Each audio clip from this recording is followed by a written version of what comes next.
Well, welcome back to Krown's Crypto Cave. It is a gloriously overcast Saturday morning over here from Helsinki, Finland. Got my morning walk in, and agent number 669 of the Quality Intelligence Agency is back at it once again.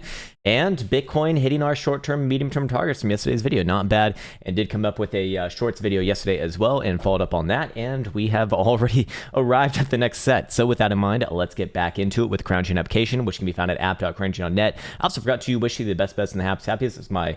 Oh, motherfucker, man. My tan is fading. I'm ugly. Holy shit. I look like a goddamn ghost. Anyways, that's not funny. Anyways, why is she laughing?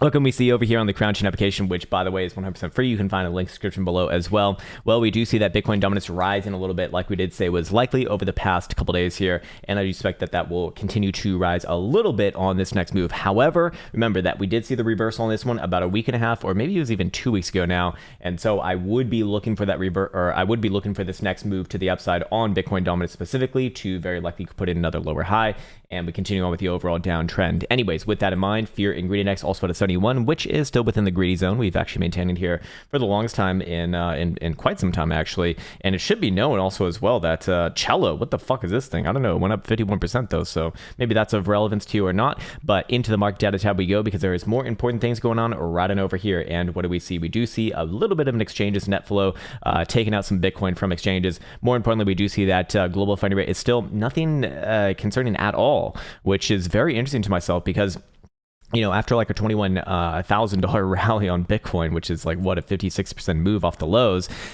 we really haven't even seen this get anything exaggerated. I think the highs that we saw on the global scale was like 0.02, which is still not even that much of a consideration. It's really not until this gets above like 0.1 and like consistently for days where it's an issue. We do see a bit of open interest being taken off the board right there. That is to be expected as people do take profits, but now it is time to go into the price action charts themselves. I do want to make a concerted effort to make this video a little bit on the shorter side, and we're already 2 minutes into this, so let's get into it right now. And what do we see right here? Bitcoin on CME did play out the hidden bullish divergence as we did identify from yesterday's video. We did hit the first target and second target from that. Short term, it was 48 300, and then second target was about 49.3 to 49.5 or so, of which we did get about 249.3. There we go. And this still actually does have more, but this of course means that CME is not trading over the weekend. So I don't necessarily have any strong proclivities towards what happens over the weekend. We come up with some ranges and all that good stuff, but you know, as always, over the weekend, I do expect a bit of fuckery, if you will. And more importantly, this is really like a setup for when CME opens back up, probably early this coming week, maybe sometime around the turn of the month, which I believe is... Yeah, it's actually on Wednesday, actually. We're going to have the 1st of September. Anyways, with that said, we do see, more importantly, on spot price action, which is actually trading today, we do see that the daily did regain all major moving averages, bouncing off the yellow 20-minute exponential average that we did speak about from yesterday's video, and also the 200 simple as well. So that was kind of like our obvious area right there. That's why I was kind of saying, hey, you know, this is very likely to be a very short-term bear trap, and then let's see where we kind of close today. And did this close as a bullish engulfing?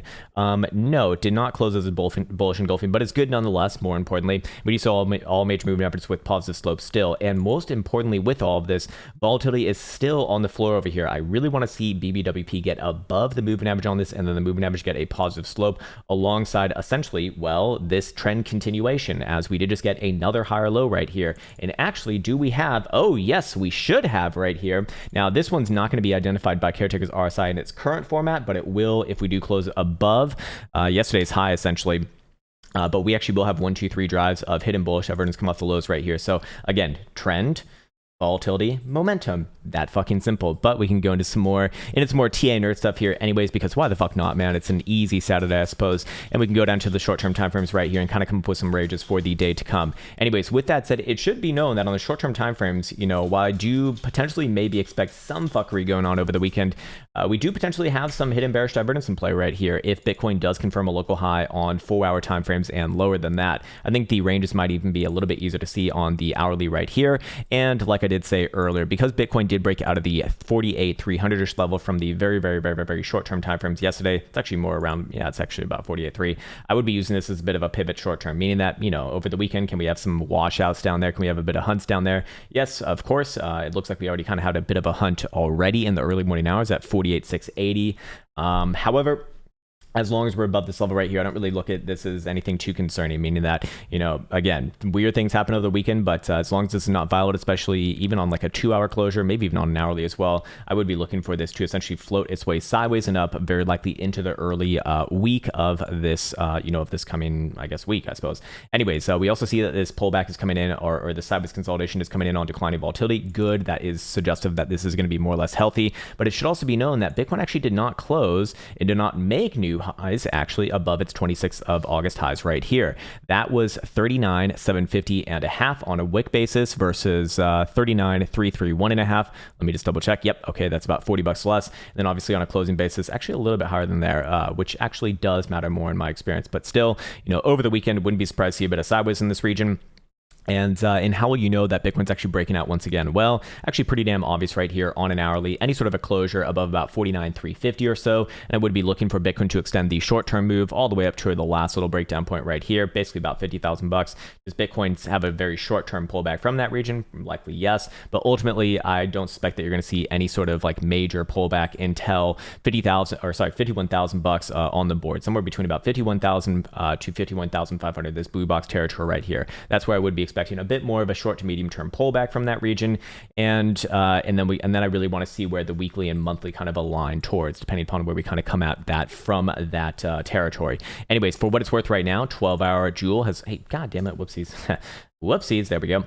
12-hour Joule has actually lost its downside curvature, which is overall good. I believe the 4 hours certainly still up, and we actually are supported by this lovely DMI signal right there as well. And hourly is a bit of a reset. So yes, a little bit of short-term sideways, but overall still northwards angled. And we do see over here on momentum oscillators, actually most importantly, we do see that 12-hour Stokes will be crossing the upside once again with any sort of a closure today in the next 5 hours and 2 minutes and 6 seconds above 49,259. And this would actually be considered yet another another test of this more long-term trend line right here, actually going a little bit further back than that, going all the way back to July 17 lows. In fact, so this low right here, actually the prior bear trap, this little trappy area right there, this little trappy area right here, and this little trappy area right here. I don't want to toot my own horn too hard here, but I do like to say that we actually did get all these really, really well. And that's really the only thing that's, when things are pretty much just straight up, that's really like the only skill in this game right now. Because right now, like, all you have to do is fucking hit the green button. I mean, Bitcoin's been incredibly generous. And this again is coming on the same sort of BBWP reads as well. You can see that this one over here on this test was very, very low. This one over here a little bit higher, but still in the overall low angle. Anywhere below 50% is, in my opinion, low. And this one over here very, very low as well. And then this one, of course, the most recent one, possibly even confirmed as soon as today, is going to be looking good. Now I might be presenting something slightly ever so slightly new right here, but this signal right here would be good for the Bulovs as well. You can see the same signal right there. You can see the same signal right there, and you can see the same signal pretty much right on over here as well, which is rather interesting. Not perfect, but does suggest, more or less upside is more likely right here. Anyways, daily will also fall through to the upside if we do see any sort of a closure above 49.6, basically 49,700 or so. So I would be comfortable in saying that, hey, if Bitcoin starts to close above that region, especially led by the 12-hour above 49,300, we'll say, then I would be looking for the daily to fall through, and I would be looking for a general move to about 51 to 51,500-ish region before a short to medium term pullback. Could that happen over the weekend? Sure, yeah, I suppose it could, but again, I would really be looking for this at the beginning of this coming week. That's where I think it becomes a little more obvious. Now let's go check out the short-term timeframes right here and see what we're currently operating off of right now. 4-hour Stokes are going to be up as long as we're above 47,500 or so. 3 hours going to be in the same direction as long as above 48,150. By hourly is getting up there as well, and actually will cross the downside as long as we are below 49.1, and hourly is probably already doing that. Yes, indeed, it is. 49,300 is about the magical number for that one as well. So a little bit of short-term sideways, is what that likely amounts towards. And I suspect that, coming into early this next week, we probably do see another move. Now, here's the thing. Ethereum is actually massively different than Bitcoin right now. Ethereum actually did close on new highs above that. I think it was like August 26th high right here. Yeah, August 25 to August 26 right here. Again, same sort of thing for Ethereum. I don't really have any major qualms with this current price action as long as it's above about 3,200 on like a 2-hour and 4-hour closing basis. If we go down to an hourly, does that still make sense? Yep, I'd say about 3,200 right there. Now, here's the thing. Just like if Bitcoin does lose about 48.3, and if Ethereum loses about 3,200, I would look for pretty much a full retracement of this move for Ethereum. That would be down to about 31.30. For Bitcoin, that would be down to about 30, sorry, not 30, but 47, 47.5 to 47.4 region. Anyways, with that said, we could also fit a nice little Fibonacci retracement on this as well, just to see if we were to have a bit of a retracement from this region, does it line up with anything else? And yes, we can see that 382 is actually right there at 48.3 as well. Below there, though, I would get a little bit on edge about price action. And if we are looking at this as a nice consolidation, which I strongly believe that it is, I think that's pretty fucking obvious at this point. What would we be looking at as essentially extension targets? Well, you can already see that the one spot 272 and the one spot 414 essentially overlay our last high. So I'd be looking for a move there first, and then more long term, if Bitcoin can actually break out of this region right here, preferably by closing, a daily above 51,000 bucks, then I would be looking, or even 50,000 bucks. Pretty fucking good for a daily. Then yes, I would be looking for Bitcoin to play out the 5-day targets, which we identified coming into this week as well, which is actually closing tonight, just so you know. 16 hours, 58 minutes, and 17 seconds left to go on the day. Then I would be looking for the next about 5 to 8 days for Bitcoin to charge its way up, all the way up to about 55 to 56,000 bucks.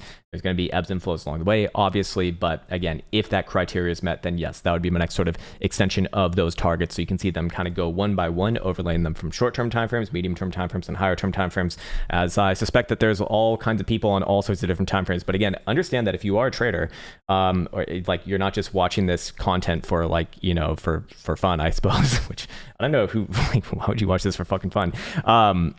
I don't know, maybe like the trading video game. It's pretty fucking fun. However, what I would say is, hey, understand that at least when I'm doing my own trading, I really only focus on like a couple different time frames, 3 at most, but it's all related to the same plan anyways. So understand that if you're on the short-term time frames, maybe don't pay attention to the high-term time frame analysis. If you're on the high-term time frames, maybe don't pay attention to the short-term time frame analysis.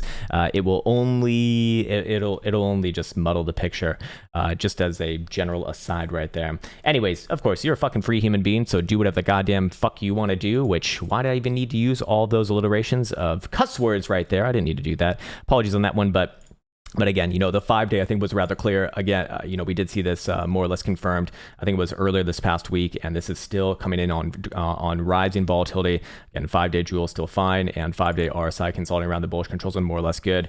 I do expect that we're going to spend a bit of time going sideways, but overall, again, if those if those criteria are met, yes, I will be looking at targets towards 55 to 56,000 bucks before even like a perhaps another daily pullback or so, which would be a pretty massive move from here. I mean, it's about a 10% move, to be fair, a little bit more than that. But yeah, anyways, we are 12 minutes into this video. Is there anything else that we want to go over? We can just briefly look at this area right here. Yes. Okay. So now that we do have this next proverbial low in place, that does mean that Bitcoin on the daily right here, as long as we're above essentially the 20-month exponential average, which is pretty much right in line with this proverbial low right here at about 46,500 or so. As long as Bitcoin's above there, I am not entertaining any discussions of switching around to daily, bearish on the daily. And you can see now that we've been marching this upwards and onwards as this, evolves over time. And that is, it's not very sexy. It's not very spectacular as far as analysis goes, but at the end of the day, this is this is as simple as it needs to be in a lot of cases. And I would say, if you are not having success trading, maybe it's best to dial things back down and go for something more simplistic like this, because while it's not going to get you the ultimate high, the ultimate low, it will get you the move for for better or worse, especially on a time frame like this. So it's very interesting to kind of read around the web, people with all these very bullish and very bearish theories. I think that both of those are bullshit. You kind of have to take the market one step at a time, obviously, with the longer term in mind. But at the same time, what's bearish about higher highs and higher lows? I don't know. Do we have any sort of bearish divergence coming in right here? I think that this one's already played out. Again, whenever you see it in the very low form of the low area of the bullish control zone, it's probably not going to have a humongous move. And in fact, we did have a 10% move right there from 51 down to 46, but that certainly played out. So as long as we're above there, I don't really entertain any major bearish theories for right now. Below there though, I'd still be looking at about 42.5 to 43,000 bucks, but that's well and far away right now, and things are more or less angled towards the upside right from right here. And perhaps that's a good place for me to let this one go. Is there anything to be aware of on an hourly perhaps? No, not really. I think we already covered that. By hourly, same thing, all kind of reaching around the bullish control zone for our RSI right there. Just looking like a bit of a short-term sideways movement. And again, as long as Bitcoin's above about 48.2 to 48.3, I look at this as more or less likely to trade sideways and up, but this is, again, a setup for the week to come. I think the 4 hour is actually pretty obvious right here too. 4 hour volatility continuing to increase. 4 hour RSI consolidating around the bullish control zone after rejecting the bearish control zone. Nice. And 4 hour jewel maintaining this upside posturing, although I really want to see they get one more tick in that favor. That would look pretty damn good for a general continuation move. Anyways, I think that's good enough for this video. We don't need to make this any longer than it needs to be right now.